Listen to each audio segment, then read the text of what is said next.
Good morning. ಇವತ್ತು ಮೀನು ಸಾರು ಮಾಡೋಣ ಅಂತ ಅಂದ್ಕೊಂಡಿದ್ದೀವಿ. ಇವತ್ತು ಭಾನುವಾರ ಆಗಿತ್ತಲ್ಲ, ಅದಕ್ಕೋಸ್ಕರ ನಾನು ಬೇರೆ ಬೇರೆ ಥರ ಮಾಡ್ತೀನಿ ಮೀನು ಸಾರನ್ನು. ಬಟ್ ನಾರ್ಮಲಿ ಯಾವಾಗಲೂ ಇದೇ ಥರ ಮಾಡೋದು. ಅದಕ್ಕೆ ಅದೊಂದು ಸಲ ನಿಮಗೆ ತೋರಿಸೋಣ, ಇದು ಚೆನ್ನಾಗಿರುತ್ತೆ ಅಂತ ಅಂದು ನೋಡಿ ನಾನು ಹೇಗೆ ಮೀನು ಸಾರು ಮಾಡ್ತೀನಿ ಅಂತ ಹೇಳ್ಬಿಟ್ಟು ನೀವು ಕೂಡ ಅದೇ ಥರ ಟ್ರೈ ಮಾಡಿ, ನಿಮಗೂ ಇಷ್ಟ ಆಗ್ಬೋದು ನಾನು ಮಾಡೋ ಥರನೇ. ಬನ್ನಿ, ನಾನು ಮೀನು ಸಾರಿಗೋಸ್ಕರ ಏನೇನೆಲ್ಲ ರೆಡಿ ಮಾಡಿ ಇಟ್ಕೊಂಡಿದ್ದೀನಿ ಅಂತ ಹೇಳ್ತೀನಿ. 2 kg ಮೀನು, 2 kg 400 ಗ್ರಾಮ್ ಇತ್ತಿದ್ದು ತೊಗೊಂಬಂದಿದ್ವಿ. ಇದರಲ್ಲಿ ಫ್ರೈಗೆ ಅರ್ಧ, ಸಾಂಬಾರಿಗೆ ಅರ್ಧ ಅಂತ ರೆಡಿ ಮಾಡಿ ಇಟ್ಕೊಂಡಿದ್ದೀನಿ. ಫ್ರೈಗೆ ನಾನು ಇದರಲ್ಲಿ ಒಂದು 6 ಪೀಸನ್ನು ಎತ್ತಿಟ್ಕೊಂಡಿದ್ದೀನಿ, ಅದರಲ್ಲೇ ಸಪ್ರೇಟ್ ಮಾಡಿ ಇಟ್ಕೊಂಡಿದ್ದೀನಿ. ಇವಾಗ ನೋಡಿ ಮಸಾಲೆ ಏನೇನು ರೆಡಿ ಮಾಡ್ಕೊಂಡಿದ್ದೀನಿ ಅಂತ. ಮೆಣಸಿನ್ಕಾಯಿ, ಒಣಮೆಣಸಿನ್ಕಾಯಿ, ನಾನು ಬಾಡಿಗೆ ಮೆಣಸನ್ನು ಸ್ವಲ್ಪ ಹಾಕಿದ್ದೀನಿ ಅದಕ್ಕೆ. ಆಮೇಲೆ ಇದು ಕಾಳುಮೆಣಸು, ಜೀರಿಗೆ, ಧನಿಯಾ, ಆಮೇಲೆ ಈರುಳ್ಳಿ, ಶುಂಠಿ, ಬೆಳ್ಳುಳ್ಳಿ, ಕೊತ್ತಂಬರಿ ಸೊಪ್ಪು, ಸ್ವಲ್ಪ ತೆಂಗಿನ ತುರಿ ನಿಮಗೆ ಇನ್ನೂ ಕಡಿಮೆ ಬೇಕು ಅಂದರೂ ಹಾಕ್ಕೊಳ್ಳಿ, ಇನ್ನು ಜಾಸ್ತಿ ಬೇಕು ಅಂದರೂ ಹಾಕ್ಕೊಳ್ಳಿ. ನಾನು ಇಷ್ಟೇ ಹಾಕ್ಕೊಳ್ಳೋದು, 2 kg ಮೀನಿಗಾಗಷ್ಟು. ಅರಿಶಿನದ ಪುಡಿ, ಹಾಗೆ ಹುಳಿನ ನೆನೆಸಿಟ್ಟಿದ್ದೀನಿ. ನಮ್ಮದು ಇದು ವಾಟೆ ಹುಳಿ. ಇದು ನಾನು ಸಾಂಬಾರಿಗೆ ಹಾಕೋದಕ್ಕೆ ಹೆಚ್ಚಿಟ್ಕೊಂಡಿದ್ದೀನಿ. ಮೆಣಸಿನ್ಕಾಯಿ ಮತ್ತು ಶುಂಠಿಯನ್ನು ಸ್ವಲ್ಪ ಸಣ್ಣ ಹೆಚ್ಕೊಬೇಕು. ಆಮೇಲೆ ಈರುಳ್ಳಿನೂ ಅಷ್ಟೇ ತುಂಬ ಚಿಕ್ಕದಾಗಿ ಹೆಚ್ಚಿ ಇಟ್ಕೋಬೇಕು. ಇನ್ನೊಂದು ನನ್ನ ಮೇಯ್ನ್ ಇಂಗ್ರೀಡಿಯೆಂಟ್ಸ್ ಇದು ಅರಿಶಿನದ ಎಲೆ. ಇದನ್ನು ಹಾಕಿದರೆ ಒಳ್ಳೆ ಟೇಸ್ಟ್ ಇರ್ತದೆ, ತುಂಬ ಜನ ಯೂಸ್ ಮಾಡ್ತಾರೆ, ಇವಾಗ ಗೊತ್ತಿದೆ ಅವ್ರಿಗೆ. ಇದಿಷ್ಟು ನಾನು ಸಪ್ರೇಟ್ ಇಟ್ಕೊಂಡ್ಬಿಡ್ತೀನಿ, ಅದು ಸಾಂಬಾರು ಮಾಡುವಾಗ. ಅದಕ್ಕೋಸ್ಕರ ಇದನ್ನು ಚೆನ್ನಾಗಿ ಹುರ್ಕೊಂಬಿಡೋಣ. ಒಂದೇ ಒಂದು ಸ್ಪೂನ್ ಎಣ್ಣೆ ಹಾಕಿಬಿಟ್ಟು ಚೆನ್ನಾಗಿ ಹುರಿದ್ಬಿಡ್ತೀನಿ. ಈಗ ಹುರ್ಕೊಂಡಿದ್ದೀನಿ, ಅದನ್ನು ಮಿಕ್ಸಿ ಜಾರಿಗೆ ಹಾಕ್ಕೊಂಬಿಡೋಣ. ಇದ್ರ ಜೊತೆಗೆ ನಾನು ಕೊತ್ತಂಬರಿ ಸೊಪ್ಪು ಮತ್ತು ಶುಂಠಿ, ಬೆಳ್ಳುಳ್ಳಿ ಇಷ್ಟನ್ನು ಹಾಕ್ಕೊಳ್ತೀನಿ. ಇವುಗಳನ್ನ ನಾನು ಆಮೇಲೆ ಹಾಕ್ಕೊಳ್ತೀನಿ ರುಬ್ಬಕ್ಕೆ. ಯಾಕೆ ಅಂತಂದರೆ ಇದರಲ್ಲಿ ನಾನು ಸ್ವಲ್ಪ ತಗೊಂಡು ಇದನ್ನು ಫ್ರೈಗೆ ನಾನು ಆ್ಯಡ್ ಮಾಡ್ಕೊತೀನಿ ಸ್ವಲ್ಪ ಖಾರನ. ಅದಕ್ಕೋಸ್ಕರ ಕಾಯಿ ಇದ್ದರೆ ಚೆನ್ನಾಗಿ ಅನಿಸಲ್ಲ, ಅದಕ್ಕೋಸ್ಕರ ಕಾಯಿನ ಈಗ ನಾನು ಹಾಕ್ತಿಲ್ಲ ರುಬ್ಬೋದಕ್ಕೆ. ಹಾಗೆ ಹುಳಿನೂ ಕೂಡ ಅಷ್ಟೇ, ಇದು ಎರಡನ್ನೂ ನಾನು ಆಮೇಲೆ ಹಾಕ್ತೀನಿ. 3/4% ಹರಿದಿರೋ ಖಾರನ, ರುಬ್ಕೊಂಡಿರೋ ಖಾರನ ಇದಕ್ಕೆ ತೊಗೊಂಡಿದ್ದೀನಿ. ಇದು ನನಗೆ ಫ್ರೈಗೆ ಬೇಕು, ಅದಕ್ಕೋಸ್ಕರ ನಾನು ತೋರಿಸ್ತೀನಿ ನೆಕ್ಸ್ಟು. ಈಗ ನಾನು ತುರಿದಿರೋ ಕಾಯಿನ ಇದಕ್ಕೆ ಹಾಕ್ಕೊಳ್ತೀನಿ. ಕಾಯಿ ತುರಿ ಮತ್ತು ಇಲ್ಲಿ ಲಿಂಬೆಹಣ್ಣಿಂದು ಹುಣಸೆ ಹಣ್ಣಿಂದು ರಸ ಇತ್ತಲ್ಲ ಅದು, ಇದನ್ನೆಲ್ಲ ಹಾಕ್ಕೊಳ್ಬೇಕು.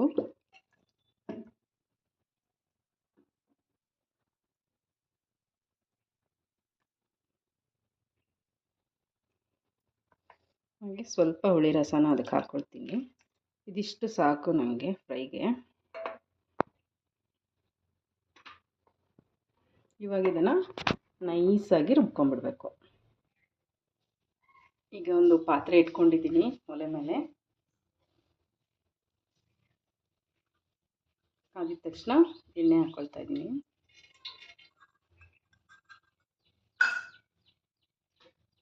ಈ ಎಣ್ಣೆ ಹಾಕೊಂಡ್ಮೇಲೆ ನಾನು ಹೇಳಿದ್ನಲ್ಲ ಹೆಚ್ಚಿಟ್ಕೊಂಡಿರೋದು, ಫಸ್ಟು ನೀವು ಶುಂಠಿನ ಹಾಕ್ಕೊಳ್ಳಿ.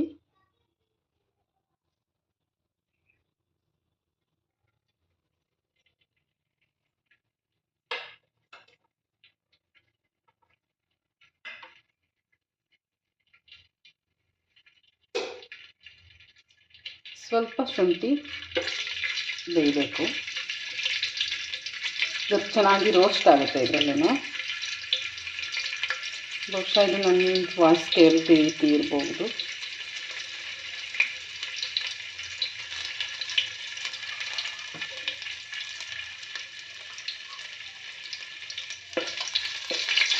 ಸ್ವಲ್ಪ ರೋಸ್ಟ್ ಆಗ್ತಿದ್ದಂಗೆ ಹಸಿಮೆಣಸಿನ್ಕಾಯಿ ಹೆಚ್ಚಿಟ್ಕೊಂಡಿದ್ವಲ್ಲ, ಹಸಿಮೆಣಸಿನ್ಕಾಯಿನ ಹಾಕ್ಕೊಳ್ಳಿ.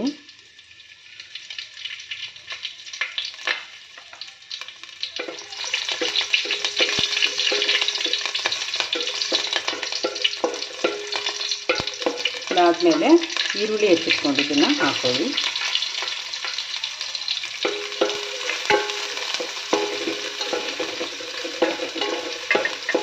ಕೆಲವರು ಮೀನು ಸಾರಿಗೆ ಇದನ್ನು ಯೂಸ್ ಮಾಡ್ತಾರೆ, ಟೊಮ್ಯಾಟೊ ಯೂಸ್ ಮಾಡ್ತಾರೆ. ಬಟ್ ಟೊಮ್ಯಾಟೊ ನಾನು ಯಾವತ್ತೂ ಯೂಸ್ ಮಾಡಲ್ಲ. ಟೊಮ್ಯಾಟೊ ಯೂಸ್ ಮಾಡಿದ್ರೆ ಅಷ್ಟೊಂದು ಟೇಸ್ಟ್ ಚೆನ್ನಾಗಿರೋದಿಲ್ಲ, ಅದು ಇಷ್ಟನೂ ಆಗಲ್ಲ ನಾನು ತಿನ್ನೋದಕ್ಕೂ ಕೂಡ. ಏನೂ ಇಲ್ಲ, ನಾನು ಮಾಡಿರೋ ಮೆಥಡಲ್ಲಿ ನೀವು ಒಂದು ಸಲ ಮಾಡಿ ನೋಡಿ, ತುಂಬ ಚೆನ್ನಾಗಿರುತ್ತೆ, ಒಳ್ಳೆ ಟೇಸ್ಟ್ ಇರ್ತದೆ. ಈಗ ರುಬ್ಕೊಂಡಿರೋದು ಖಾರನ ಅದಕ್ಕೆ ಹಾಕ್ಕೊಳ್ಳಿ.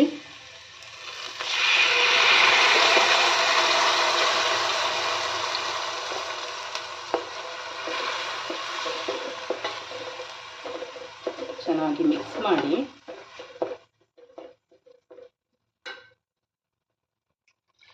ನಿಮಗೆ ಎಷ್ಟು ಬೇಕು ಅಷ್ಟು ನೀರನ್ನು ಆ್ಯಡ್ ಮಾಡ್ಕೊಳ್ಳಿ.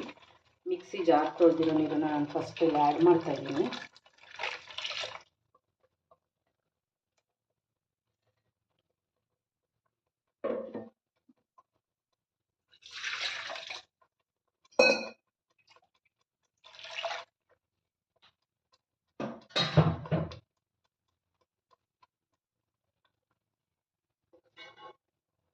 ಇವಾಗ ಒಂದು ಸಲ ಮಿಕ್ಸ್ ಮಾಡ್ಕೊಂಡ್ಮೇಲೆ ಗೊತ್ತಾಗುತ್ತೆ ನಿಮಗೆ ಎಷ್ಟು ದಪ್ಪ ಇದೆ ಅಂತ ಸಾಂಬಾರು.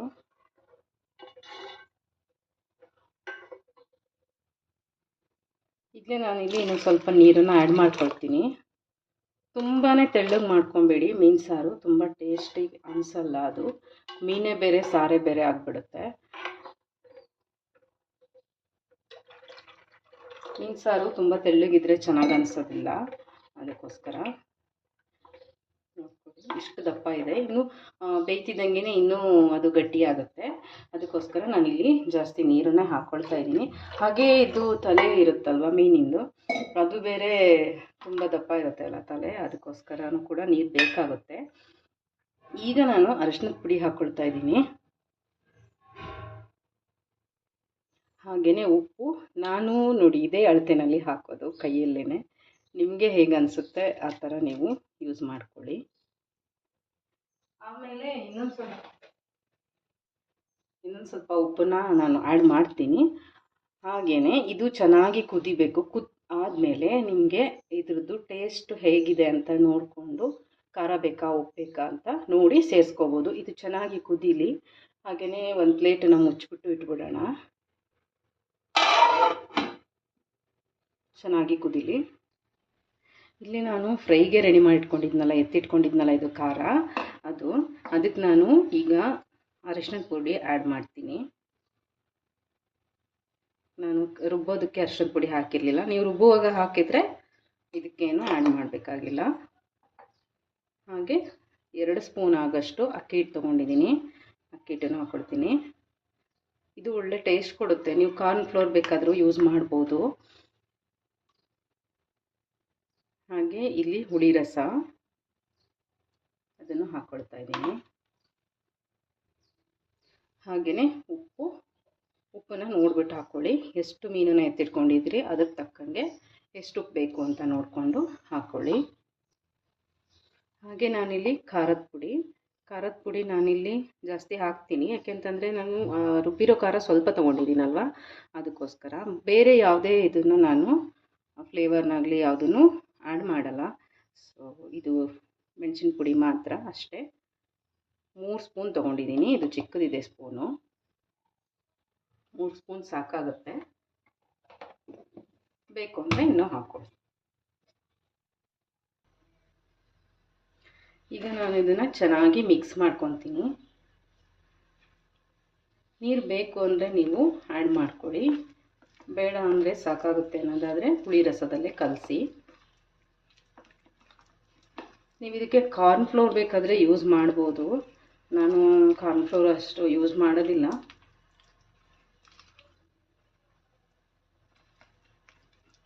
ಇದಕ್ಕೂ ಅಷ್ಟೇ, ನೀವು ಈ ಥರ ಮಿಕ್ಸ್ ಮಾಡಾದಮೇಲೆ ಇದು ಉಪ್ಪು ಜಾಸ್ತಿ ಆಗಿದೆಯಾ ಕಡಿಮೆ ಆಗಿದೆಯಾ, ಅದಕ್ಕೆ ಖಾರ ಏನಾದರೂ ಬೇಕಾ ಅಂತಾದರೆ ನೀವು ನೋಡಿಕೊಂಡು ಹಾಕ್ಕೋಬೋದು. ನಾನಿಲ್ಲಿ ನೋಡಲ್ಲ, ಯಾಕೆಂತಂದರೆ ನಾನು ಯಾವಾಗಲೂ ಇದು ಕರೆಕ್ಟ್ ಆಗಿರುತ್ತೆ ಅಂತ ನನ್ನ ಒಂದು ಅಂದಾಜು. ಸೊ ನಾನು ಇದನ್ನೇನು ನೋಡೋಕ್ಕೆ ಹೋಗಲ್ಲ, ಕರೆಕ್ಟಾಗಿರುತ್ತೆ ಅಂತ ಹಚ್ತಾಯಿದ್ದೀನಿ. ಈಗ ಒಂದು ತಟ್ಟೆ ತೊಗೊಂಡಿದ್ದೀನಿ, ನಾನಿವಾಗ ಮೀನನ್ನೆಲ್ಲ ಇಟ್ಕೊಂಡಿದ್ನಲ್ಲ ಅದಕ್ಕೆ ಅಂತ ಒಂದೊಂದೇ ಮೀನಿಗೆ ಕ್ಲೀನಾಗಿ ಹಚ್ಕೊಳ್ಳೋಣ.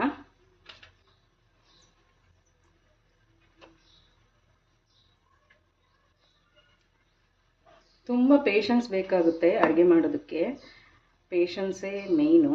ನೀವು ಯಾವುದನ್ನೇ ಆಗಲಿ ತುಂಬ ಗಡಿಬಿಡಿನಲ್ಲಿ ಮಾಡಿ ಇಟ್ಟು ಹೋಗ್ತೀನಿ ಅಂತಂದರೆ ಇದಾಗಲ್ಲ. ಬಟ್ ಎಕ್ಸ್ಪೀರಿಯನ್ಸ್ ಇರುವಾಗ ಅಡುಗೆ ನಾವು ಎಷ್ಟೇ ಗಡಿಬಿಡಿ ಮಾಡಿದ್ರೂ ಕೂಡ ತುಂಬಾ ಚೆನ್ನಾಗಾಗುತ್ತೆ. ಕೆಲವ್ರ ಕೈ ರುಚಿ ಹಾಗೆ ಎಕ್ಸ್ಪೀರಿಯನ್ಸು.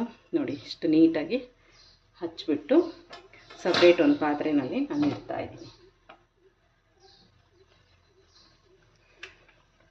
ಇದೇ ಥರ ಎಲ್ಲದಕ್ಕೂ ಖಾರ ಹಚ್ಕೊಂಡು ನೀಟಾಗಿ ಇಟ್ಬಿಡೋದು. ಇದು ಚೆನ್ನಾಗಿ ಖಾರ ಹತ್ಕೋಬೇಕು. ಅದಕ್ಕೋಸ್ಕರ ನಾನು ಮಧ್ಯಾಹ್ನಕ್ಕೆ ಇದನ್ನು ಫ್ರೈ ಮಾಡಲ್ಲ. ಇದನ್ನು ನೈಟು 2 ಫ್ರೈ ಮಾಡ್ಕೊತೀನಿ, ನನಗೂ ನಮ್ಮ ಮನೆಯವರಿಗೂ ಅಂತ. ಅದಾದಮೇಲೆ ಇನ್ನು ನಾಳೆ ನೈಟೇ ಮಾಡೋದು, ಮತ್ತು ಬೆಳಗ್ಗೆ ಎಲ್ಲ ತಿನ್ನಲ್ಲ. ಸೊ ಇನ್ನು ನಾಳೆ ನೈಟು ಮತ್ತೆ ಇದನ್ನು ಇದು ಮಾಡ್ಕೊಳ್ಳೋದು. ಹಾಗೆ ಫ್ರಿಜ್ಜಲ್ಲಿ ಎತ್ತಿಟ್ಬಿಡ್ತೀನಿ. ಅದಕ್ಕೋಸ್ಕರನೇ ನಾನು ಒಂದು 6 ಪೀಸನ್ನಷ್ಟೇ ಮಾಡ್ಕೊಳ್ತೀನಿ. ಸೊ ಇದೇ ಥರ ಎಲ್ಲದಕ್ಕೂ ನೀವು ಚೆನ್ನಾಗಿ ಖಾರನ ಹಚ್ಚಿಬಿಟ್ಟು ಫ್ರಿಜ್ಜಲ್ಲಿ ಇಟ್ಬಿಡಿ. ಚೆನ್ನಾಗಿ ಅದು ಖಾರ ಹತ್ಕೊಳ್ಳುತ್ತೆ. ಎಲ್ಲದಕ್ಕೂ ಇವಾಗ ಖಾರ ಹಚ್ಚಿ ಇಟ್ಟಿದ್ದೀನಿ. ಅದನ್ನು ಫ್ರಿಜ್ಜಲ್ಲಿ ಇಟ್ಬಿಡ್ತೀನಿ. ಹಾಗೆಯೇ ನೀವು ಮಾಡ್ಕೊಂಡಿರೋ ಇದರಲ್ಲಿ ಇಷ್ಟು ಉಳಿದಿದೆ ನನಗೀಗ. ಇದನ್ನು ನೀವು ಮತ್ತೆ ಫ್ರಿಜ್ಜಲ್ಲಿ ಇಡೋಕ್ಕೆ ಹೋಗಬೇಡಿ. ಸಾಮಾನ್ಯವಾಗಿ ಕೆಲವರು ಹಾಗೆ ಮಾಡ್ತಾರೆ. ಅದು ಮತ್ತೆ ಫ್ರಿಜ್ಜಲ್ಲಿ ಇಟ್ಟಿದ ತಕ್ಷಣ ಏನಾಗುತ್ತೆ ಅಂದರೆ ಇನ್ಯಾವತ್ತೋ ಮೀನು ಸಾರು ಮಾಡಿ ಅದನ್ನು ಹಾಕೋದು ಮತ್ತೆ ಲೇಟ್ ಆಗುತ್ತೆ ಅಲ್ವಾ. ಹಾಗೆ ಫ್ರಿಜ್ಜಲ್ಲಿ ಇಟ್ಟಿಟ್ಟು ತಿನ್ನೋದ್ರಿಂದ ತುಂಬಾ ಆಲ್ರೆಡಿ ಈಗ ಎಲ್ಲ ಫುಡ್ಡು ಕೂಡ ನಮಗೆ ಚೆನ್ನಾಗೇನು ಸಿಗ್ತಾ ಇಲ್ಲ. ಆದ್ರೂ ನಾವು ಅನಿವಾರ್ಯವಾಗಿದೆ ಅದನ್ನು ತಿಂತಾಯಿದ್ದೀವಿ. ಹಾಗಿರುವಾಗ ನಾವು ಮತ್ತೆ ಫ್ರಿಜ್ಜಲ್ಲಿ ಇಡಬಾರ್ದು. ನಾನು ಯಾವುದೇ ತರಕಾರಿನೂ ಕೂಡ ಫ್ರಿಜ್ಜಲ್ಲಿಟ್ಟು ಯೂಸ್ ಮಾಡಲ್ಲ. ಯಾವ್ದ್ಯಾವ್ದು ಬೇಕೋ ಆವಾಗವಾಗಲೇ ತಂದು ತಿನ್ನೋದು. ಫುಡ್ಡು ಉಳಿದಿರೋ ಫುಡ್ಡು ಅಷ್ಟೇ. ಕೆಲವೊಂದನ್ನು ಇಟ್ಟರೂ ಕೂಡ ಮತ್ತೆ ಅದನ್ನು ನಾರ್ಮಲ್ ಸ್ಟೇಜಿಗೆ ತಂದು ಅದನ್ನು ಮತ್ತೆ ಬಿಸಿ ಮಾಡಿ ಕೆಲವೊಂದು ಸಲ ಯೂಸ್ ಮಾಡ್ತೀನಿ. ಒಂಚೂರು ಏನಾದರೂ ರೈಸ್ ಅಥವಾ ಏನಾದರೂ ಉಳಿದಾಗ. ಸೊ ಈ ಥರ ಕಲಿಸ್ಬಿಟ್ಟು ನೋಡಿ, ಸಾರು ಕುದೀತಾ ಇದೆ ಅಲ್ಲ, ಸಾರಿಗೆ ಹಾಕ್ಬಿಡಿ. ನೋಡಿ ಹೇಗಿದೆ ಐಡಿಯಾ. ನೋಡಿ ಎಷ್ಟು ಗಟ್ಟಿಯಾಗಿದೆ ಇವಾಗ ಅಂತ. ಈಗ ನೀವು ಈ ಟೈಮಲ್ಲಿ ಇದನ್ನು ನೋಡ್ಕೋಬೇಕು, ಈಗ ಖಾರ ಆಗಿದೆಯಾ ಏನು ಅಂತ ಹೇಳಿ. ಸೊ ಇದು ನಿಮಗೊಂದು ಸಲ ನೋಡ್ಕೊಂಬಿಡೋಣ. ಮತ್ತು ನೀರು ಬೇಕು ಅಂತಂದ್ರೂ ನೀವು ಆ್ಯಡ್ ಮಾಡಿಕೊಂಡು, ನೀರು ಆ್ಯಡ್ ಮಾಡಿದ ತಕ್ಷಣ ಮೀನು ಹಾಕಬಾರ್ದು, ಮತ್ತು ಕುದಿಸ್ಕೋಬೇಕು ಚೆನ್ನಾಗೇ. ಇದು ತುಂಬ ಗಟ್ಟಿಯಾಗಿದೆ ನೋಡಿ, ಒಳ್ಳೆ ಚೆನ್ನಾಗಾಗಿದೆ. ನನಗೆ ಇಷ್ಟೇ ಗಟ್ಟಿ ಇದ್ದರೆ ಚೆನ್ನಾಗಿ ಅನಿಸುತ್ತೆ. ಬಟ್ ಅದು ತಲೆ ಅದೆಲ್ಲ ಮುಳುಗೋದಕ್ಕೆ ಬೇಕೇ ಬೇಕು. ಈಗ ಒಂಚೂರು ಟೇಸ್ಟ್ ನೋಡೋಣ ಹೆಂಗಾಗಿದೆ ಅಂತ.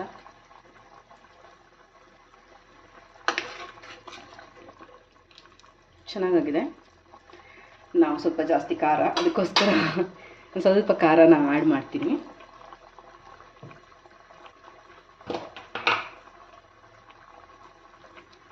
ಸ್ವಲ್ಪ ಆ್ಯಡ್ ಮಾಡ್ತೀನಿ. ಚಿಕ್ಕ ಮಕ್ಕಳಿದ್ರೆ ಇಷ್ಟೇ ಸಾಕಾಗುತ್ತೆ.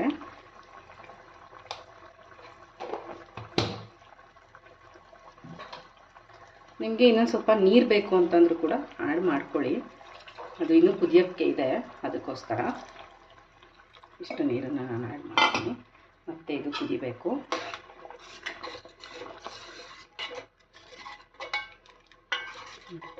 ಇಷ್ಟು ದಪ್ಪ ಇದೆ. ಈ ಖಾರದ ಪುಡಿ ಎಲ್ಲ ಚೆನ್ನಾಗಿ ಅದರಲ್ಲಿ ಕಲಿಸ್ಬೇಕು. ಈ ಟೈಮಲ್ಲಿ ನಾನು ಅರಿಶಿಣದ ಎಲೆನ ಹಾಕ್ಕೊಳ್ತೀನಿ. ಇದು ಹಾಕಿದ ಮೇಲಂತೂ ಒಳ್ಳೆ ಟೇಸ್ಟ್, ಅಂದರೆ ಒಳ್ಳೆ ಸ್ಮೆಲ್ಲು, ಅಂದರೆ ಸಖತ್ತಾಗಿರುತ್ತೆ. ಇದ್ರದ್ದು ಸ್ಮೆಲ್ ಇದೆ ಅಲ್ಲ, ಇದು ಹಾಕಿದ ಮೇಲೇ ಬರೋದು ಇದು ಸ್ಮೆಲ್ಲು. ತುಂಬ ಚೆನ್ನಾಗಿ ಅನಿಸುತ್ತೆ. ಮತ್ತೊಂದು ಸಲ ಇದು ಚೆನ್ನಾಗಿ ಕುದೀಲಿ. ಇದ್ರದ್ದು ಫ್ಲೇವರೆಲ್ಲ ಎಲೆದು ಅದರೊಳಗಡೆ ಬಿಟ್ಕೊಳ್ಳುತ್ತೆ. ಈಗ ಒಳ್ಳೆ ಕುದೀತಾ ಇದೆ. ಹಾಕೋಣ ಇದನ್ನು. ಫಸ್ಟು 2 ಎಲೆಗಳನ್ನು ಹಾಕೋಣ.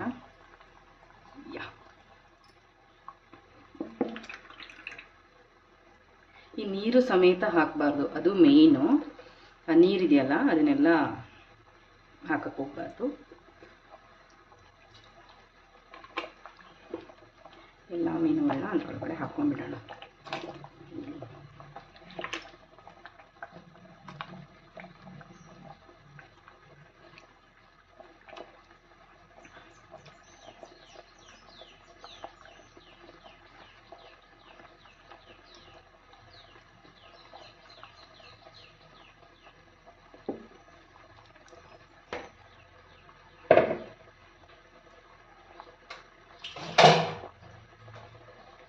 ಈಗ ನಾವು ಹಾಕ್ಕೊಂಡಿದ್ದೀವಲ್ಲ, ಇದಕ್ಕೆಲ್ಲ ಸಾಂಬಾರು ಚೆನ್ನಾಗಿ ಅಂಟ್ಕೋಬೇಕು ಮತ್ತು ಚೆನ್ನಾಗಿ ಕುದಿಬೇಕಿದು.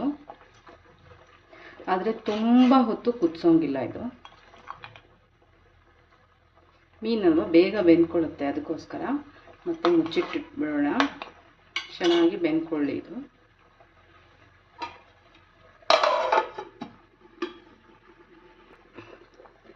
ಇವಾಗ ನೋಡಿ ಈ ಥರ ಕುದೀತಾ ಇದೆ ಅಲ್ಲ, ನೆಕ್ಸ್ಟು ನೀವು ಅದಕ್ಕೆ ಸೌಟ್ ಹಾಕಬಾರ್ದು. ಸಾಂಬಾರಿಗೆ ಈ ಥರ ಬಟ್ಟೆನ ಆ ಕಡೆ ಹಿಡ್ಕೊಂಡು ಸಾಂಬಾರನ್ನ ಈ ಥರ ಮಾಡಬೇಕು. ಆ ಥರ ನೀವು ಸೌಟ್ ಹಾಕಿದರೆ ಅದೆಲ್ಲ ಮೀನೆಲ್ಲ ಬಿಟ್ಕೊಂಡು ಬಿಡುತ್ತೆ. ಅದಕ್ಕೋಸ್ಕರ ತುಂಬ ಸಾಫ್ಟ್ ಇರೋದ್ರಿಂದ ಮತ್ತೆ ಮುಚ್ಚಿಡಬೇಕು. ಇದೇ ಥರ ಮುಚ್ಚಿಟ್ಟು ಬೇಯಿಸಿ ಒಂದು 4ರಿಂದ 5 ಕುದಿ ಬಂದರೆ ಸಾಕು. ತುಂಬ ಚೆನ್ನಾಗಿ ಬೆಂದಿರುತ್ತೆ ಅದು.